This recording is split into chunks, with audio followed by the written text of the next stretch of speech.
সবাই সরকারকে প্রশ্ন করছে এবং সবাই হতবাক নির্বাক যে কি করে একটা গণ অভ্যুত্থানে এতগুলো মানুষের রক্তের উপর দাঁড়িয়ে একটা সরকার গঠিত হয়েছে, সেই সরকার কি করে এই সংস্কারের বিপক্ষে যেতে পারে। যেখানে আপনি একজন এমপি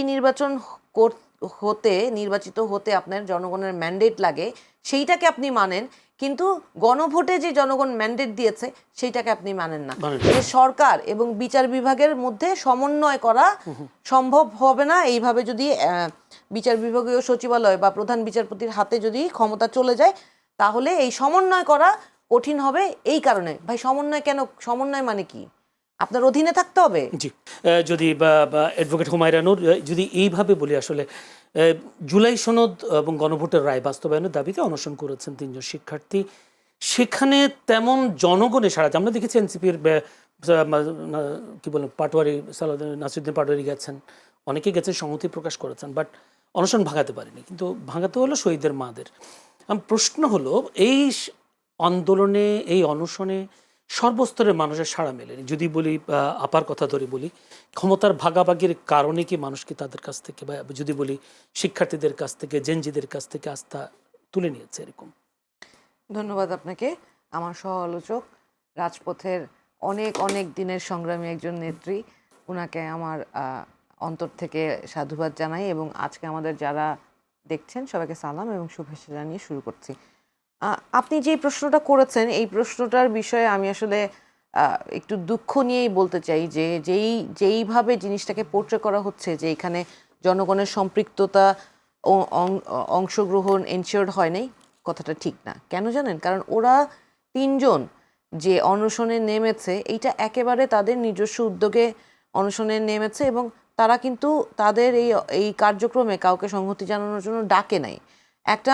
একটা বিদ্রোহ বলেন, একটা এই ধরনের কর্মকাণ্ড বলেন, সেইখানে আপনি যখন জনসম্পৃক্ত হওয়ার জন্য সবাইকে ডাকবেন, তখন না সবাই সংশ্লিষ্ট যারা আছে বা যারা এই জিনিসটাতে একাত্মতা প্রকাশ করে সারা বাংলাদেশের মানুষ সেখানে সম্পৃক্ত হবে। ওরা নিজ উদ্যোগে এই আয়োজনটা করেছে এবং সুধীজন রাজনৈতিক ব্যক্তিত্ব সকলে কিন্তু তাদেরকে এই আন্দোলনের বা এই অনশনের যেই আয়োজন সেখানে তাদেরকে সংহতি জানিয়েছে। আপনি দেখেন, এইটা নিয়ে মজার ব্যাপার হচ্ছে মিডিয়াতে কোনো ওই ঠিক আওয়ামী আমলে যেমন মিডিয়াগুলো একেবারে নীরব ছিল, আপারা রাজপথে দিনের পর দিন আন্দোলন করেছে, সংগ্রাম করেছে, কোনো জায়গায় সেগুলোর চিত্র ফুটে ওঠে নাই। বরং একটা আন্দোলন সংগ্রামে নামলে তার পরদিন হাজার হাজার মিথ্যা গাড়ি পোড়াও, জ্বালাও পোড়াওয়ের মামলা ওনাদেরকে জর্জরিত করেছে এবং কোটায় মামলা হইতো, সাপ্তাহিক কোটায় বিভিন্ন জনকে ধরার জন্য মামলা হইতো। এখন আবার সেই গণমাধ্যমের উপরে সেই একই হস্তক্ষেপ আমরা দেখতে পাচ্ছি। এই গণমাধ্যমও কিন্তু এই যে এই বাচ্চাদের যে অংশগ্রহণ, এই গণভোটের অধ্যাদেশ কার্যকর করার জন্য, সেইটা আইনে পরিণত করার জন্য, সেই জায়গাটায় কিন্তু তাদেরকে আমরা সক্রিয়ভাবে এটা ফলো করে মানুষের কাছে জানান দিতে দেখি নাই। আচ্ছা, এমন মনে হচ্ছে কিনা যে সর্বস্তরের মানুষ সাড়া না পাওয়ার মূল কারণ হচ্ছে বিএনপি নতুন আসছে, তার উপর জনগণ সন্তুষ্ট, সে কারণে যাচ্ছে না? এজেন্ডাটা কোনোভাবেই রাজনৈতিক না। যে যার জায়গা থেকে এই সংস্কারের প্রস্তাবনা এবং সংস্কারের পক্ষে যে যার জায়গা থেকে কিন্তু স্পষ্ট অবস্থান নিচ্ছে। কিন্তু আপনারা যে কথাটা বলছেন যে জনসম্পৃক্ততা নাই, এই কথাটার জায়গায় ওই যে আমি যে কথাটা বললাম যে মিডিয়া এই জিনিসটা জনগণ কতটা সম্পৃক্ত সেইটা পোর্ট্রে করতে ব্যর্থ হচ্ছে। জনগণ প্রত্যেকটা জায়গায় আপনি সামাজিক যোগাযোগ মাধ্যমে দেখেন এবং সব জায়গায় দেখেন, সবাই সরকারকে প্রশ্ন করছে এবং সবাই হতবাক নির্বাক যে কি করে একটা গণ অভ্যুত্থানে এতগুলো মানুষের রক্তের উপর দাঁড়িয়ে একটা সরকার গঠিত হয়েছে, সেই সরকার কি করে এই সংস্কারের বিপক্ষে যেতে পারে। জনসম্পৃক্ততা নাই এটা ঠিক না। রাজনৈতিক যেই কর্মসূচি, সেই কর্মসূচি এখনো নেওয়া হয় নাই। তার চেয়ে বড় ব্যাপার হচ্ছে মানুষ তো অনেক কথা বুঝে, অনেক কথা বুঝে না। এই যে ধরেন এগুলো হচ্ছে সাংবিধানিক সংস্কারের যেই বিষয়গুলো, গণভোটের যে প্রশ্নগুলো, সেই প্রশ্নগুলো নিয়ে আমরা প্রায় 3 মাস মানুষের দ্বারে দ্বারে গিয়েছি, মানুষকে বুঝিয়েছি, মানুষ বুঝতে পেরেছে। সেই অনুযায়ী তারা এই গণভোটে অংশগ্রহণ করে হ্যাঁ জয়যুক্ত করেছে। এর বাইরে আপনি কি মনে করেন যে বিএনপি যে দলীয় ইশতেহার দিয়েছে মাত্র নির্বাচনের 5 দিন আগে বোধহয় তাদের প্রত্যেকটা ধারা কোনটাতে কোনটাতে তারা ঐক্যমত্য কমিশনের প্রস্তাবনাতে দ্বিমত করেছে, ওগুলো মানুষ পড়েও দেখেছে, মানুষ ওগুলো পড়েও দেখে নাই, মানুষ জানেই না। কিন্তু মানুষ গণভোটের প্রস্তাবনাগুলো জানতো। সেই গণরায়ের বিপরীতে যে এই সরকার যে আচরণ করছে, এবং আপনি দেখেন বিভিন্ন জায়গায় এই সরকারের এই স্বৈরাচারী আচরণগুলোকে যখন প্রশ্নবিদ্ধ করা হচ্ছে, যখন এইটা নিয়ে মানুষ আলাপ তুলছে, তাদেরকে তুলে নেওয়া হচ্ছে। এই আবার সেই একই সংস্কৃতি শুরু। সেই দিন এক ভদ্রমহিলা, আমি তার কিছু বয়ান সেগুলো প্রচণ্ড আপত্তিকর, এটা আমি উল্লেখ করেই বলছি, কিন্তু তার উদ্দেশ্য ছিল যে সরকারকে প্রশ্নবিদ্ধ করা। সেই প্রশ্নবিদ্ধ করার অধিকার সকল জনগণের থাকা উচিত। সেটা রাজনৈতিক দলের নিজ নেতাকর্মী, অপরদলীয় বা একেবারে নির্দলীয় সকল ব্যক্তির এই অধিকার থাকা উচিত। কিন্তু একজন ভদ্রমহিলাকে তুলে নেওয়া হয়েছে। আমাদের জাতীয় নাগরিক পার্টির যেই অঙ্গ সংগঠন যুবশক্তির একজন নেতাকে মামলায় জর্জরিত করা হয়েছে এবং তাকে জামিন পর্যন্ত দেওয়া হয়নি। কেন? কারণ তিনি সরকার বিরোধী বয়ান দিয়েছে। তাহলে আপনি তো এইগুলো করে মানুষকে ভয়ভীতি প্রদর্শন করছেন। এখন একটা নতুন সরকার গঠন হয়েছে, সবাই তো আমরা সরকারকে সহযোগিতা করতে চাই, কিন্তু এই যে এই অবস্থায় এসে যেই সময়টায় তাদের মানুষের পক্ষে দাঁড়ানোর কথা ছিল, এই পার্লামেন্টে যতজন গিয়েছেন তারা তো জনগণের ম্যান্ডেট নিয়ে গিয়েছেন, তাই না? তাহলে যেখানে আপনি একজন এমপি নির্বাচিত হতে আপনার জনগণের ম্যান্ডেট লাগে, সেইটাকে আপনি মানেন, কিন্তু গণভোটে যে জনগণ ম্যান্ডেট দিয়েছে সেইটাকে আপনি মানেন না। বাংলাদেশ তো পিপলস রিপাবলিক অফ বাংলাদেশ।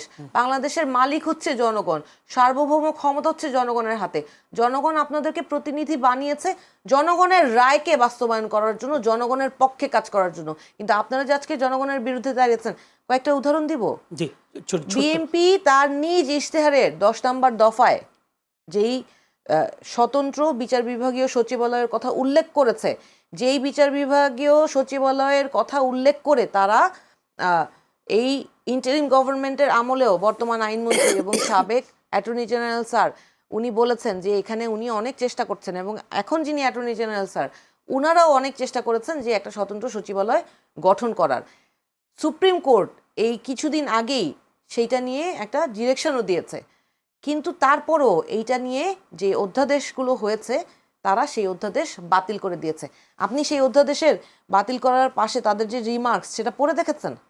সেটাতে স্পষ্ট করে তারা লিখেছে যে সরকার এবং বিচার বিভাগের মধ্যে সমন্বয় করা সম্ভব হবে না। এইভাবে যদি বিচার বিভাগীয় সচিবালয় বা প্রধান বিচারপতির হাতে যদি ক্ষমতা চলে যায়, তাহলে এই সমন্বয় করা কঠিন হবে। এই কারণে ভাই, সমন্বয় কেন? সমন্বয় মানে কি? আপনার অধীনে থাকতে হবে। না, আমার কথা হচ্ছে বিএনপি যদি এসব কাজ করে থাকে, জনগণকে তো সম্পৃক্ত করতে হবে আন্দোলনের মধ্যে দিয়ে।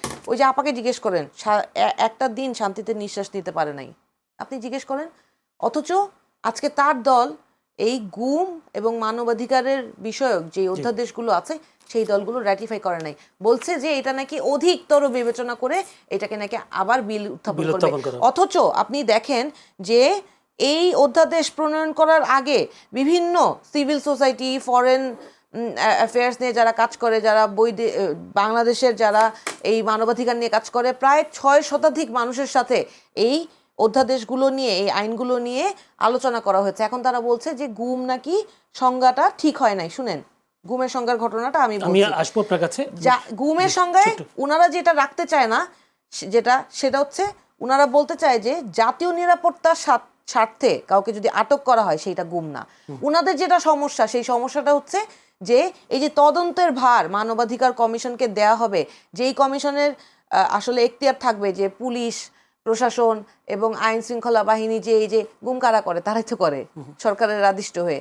তো তাদের বিরুদ্ধে যে তদন্ত করবে, সেই তদন্ত করার আগে নাকি এই সরকারের কাছ থেকে হুকুম নেওয়া লাগবে। তাহলে আমি যদি আদেশ দিই গুম করতে, আমি তাকে হুকুম দিব, আমি যথাযথ নথি পেশ করব। আপা একটা কথা, দুঃখের সাথে আপাকে আমি উল্লেখ করতে চাই, আপা একটা কথা বলেছে যে এই দলগুলো নতুন যারা অভ্যুত্থান করেছে, অভ্যুত্থানের যেই শক্তি, এরা রাজনৈতিক দল হিসেবে তারা যে রাজনীতিতে এসেছে বা উপদেষ্টা পরিষদে গিয়েছে, তারা এই কাজ করার কারণে আনপপুলার হয়ে গেছে। কথাটা ভুল।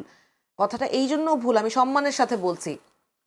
90-এর গণ অভ্যুত্থানে যে ছাত্র জনতারা অংশগ্রহণ করেছিল, এই যে আপারা ছিলেন, তখন যদি তাদেরকে সম্মানের সাথে রাজনীতিতে ওই সম্মানজনক অবস্থানটা দেয়া হতো, তাহলে কিন্তু 3 দলীয় জোটের রূপরেখাটা 100% সফল হইতো। জি, ধন্যবাদ আপনাকে। আমি একটু যেতে চাই যে আমি আসবো, আপনি এই জিনিসটা রাখেন মাথায়। একইভাবে আবার আসছে, কারণ ওই যে স্টেক হোল্ডার যারা, তারা নাই দেখে, যারা মুক্তিযুদ্ধে অংশগ্রহণ করে নাই, মুক্তিযুদ্ধের সময় যারা দেশে ছিল না, তারা সংবিধান প্রণয়ন করেছে।